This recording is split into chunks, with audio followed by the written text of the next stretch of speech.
Welcome to the Deep Dive. We're the place you come to unpack complex topics and really get to the heart of what matters in your sources. That's right. And today, we're looking at something pretty intriguing observations around, well, public power and dissent, too. Yeah, exactly. We have this transcript from a YouTube video. It lays out two really different public events happening at the same time. Very contrasting events. Right.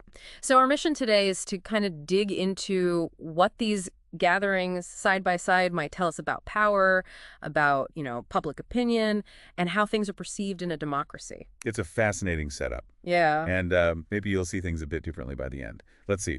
Let's hope so. So where does the source start? It sets a scene. It does. It starts with this description of a military birthday parade. That's what the video calls it, for a former president held in Washington, D.C. Okay, a big official event. And apparently very expensive. The first thing that really jumps out is the reported cost. The video calls it a staggering $45 million. Wow, 45 million.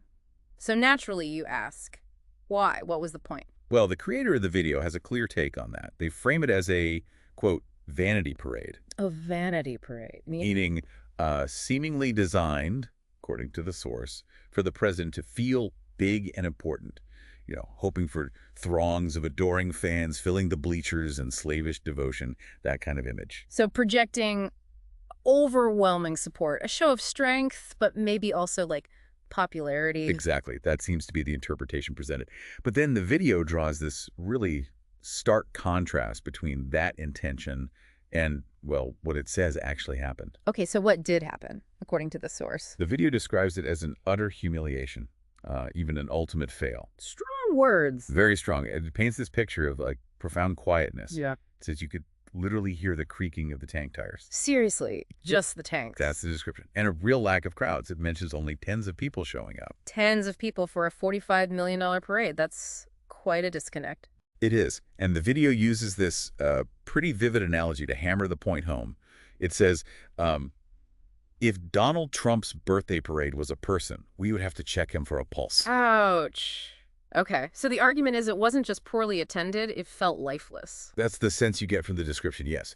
It highlights this significant gap between the spectacle and the audience.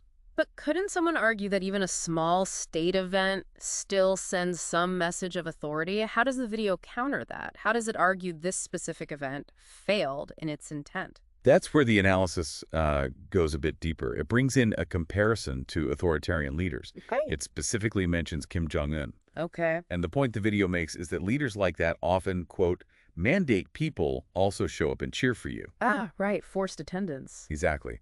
And the implication drawn in the video is that without that kind of mandate, the organic support just wasn't there in D.C. And importantly, it also points to the parade participants themselves, the 6,600 troops. The video claims they quite literally had no choice but to be there. So, ordered attendance on the inside, lacking voluntary attendance on the outside. That's the argument. That's the argument the source presents, yeah. Intent was power projection, but the reality, lacking that public enthusiasm, showed something else. Fragility, perhaps. Okay. So you've got this one picture. Expensive, state-run, military hardware, but, according to the source, a very empty feeling. What was the counterpoint? What was happening elsewhere? No, right, and this is where the contrast becomes really dramatic. Because on the exact same day, while all this was happening in Washington, the video says millions upon millions of Americans took to the streets in 2,000 cities across the country. Millions, simultaneously. That's the claim. A huge grassroots counter-demonstration, not organized from the top down, it seems. Any specific examples given? Yes, a couple. The video notes, pretty strikingly, that Idaho has more people coming out against Trump than Trump has at his own $45 million parade in Washington, D.C. Wow. Idaho versus D.C. And it also mentions Los Angeles, where it says tens of thousands of Angelinos showed up. Okay, so massive scale. But what's the key difference the video highlights between these crowds and the handful at the parade? It really emphasizes the motivation. It states very clearly, none of those people, by the way, had to be ordered there. Right. Voluntary. Completely. None of them had to be paid to be there. They showed up, according to the video, because they care and wanted to voice their opposition to this president. That's a fundamentally different energy, isn't it? Showing up because you want to versus because you have to. Absolutely.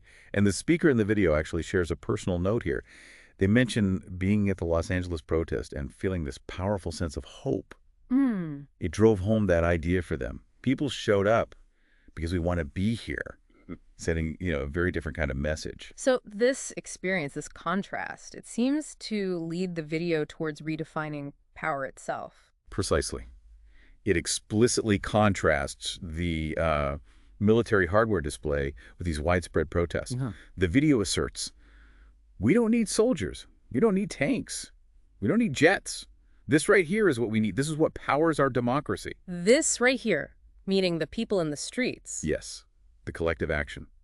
The message being conveyed, as interpreted by the source, was about ensuring we have no king in the United States of America. Right. A statement about where power ultimately resides. So if you put these two scenes together, the quiet parade and the noisy nationwide protests, Yeah. you get these really contrasting ideas about what influence looks like. Exactly. It's not just about the military might or the government spending, according to this source. Which brings us to the core argument the video seems to be making about, well, democracy versus other systems. Yes, it gets right down to it. The video argues that, unlike in places like North Korea and Russia and China, you cannot force people in the United States of America to respect you. Can't force respect. Or liking you. You can't force people to like you or force people to cheer for you.